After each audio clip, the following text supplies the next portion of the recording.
అమ్మా లక్ష్మీదేవి, నిన్న కాక మొన్న నా షాప్ పక్కన ఎవడో ఆ సీపురు గట్లు అమ్ముకుంటూ 3 అంతస్తుల బిల్డింగ్ కట్టాడమ్మా. నేను చిన్నప్పటి నుంచి నేను ప్రార్థిస్తున్నాను, నువ్వు కరుణిస్తే 8 అంతస్తుల బిల్డింగ్ కట్టాను. ఏయ్, ఏంట్రా నీ ఉద్దేశం? అంటే నేను 8 అంతస్తుల బిల్డింగ్ కట్టలేనా నీ ఉద్దేశం? తప్పు కట్టించుకోరా. అసలు వీడిని ఎంతకాలం నేను ఎందుకు భరిస్తున్నానో తెలుసండి? ఇందులోనే ఉంది వాడికి నాకున్న లింక్. గతంలో వాడిని వాళ్ళ అమ్మని నేను సాకేవాడిని, అదే ఓ రకంగా.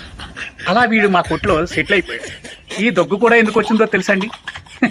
పాపం ఈ షాపులోనే అవి ఇవి దులుపుతూ, గోని సంచులు దులుపుతూ ఆ రకంగా వీడికి ఉబ్బసం వచ్చేసి అలా సెటిల్ అయిపోయాడు. వాడు అలా నన్ను హింసిస్తూనే ఉన్నాడు. అప్పటి నుంచి వాడు నా జీవితంలో నలిసైపోయాడు. ఆ నలుసు చూసుకుని నేను వాడికి అలసైపోయాను. ఇంకా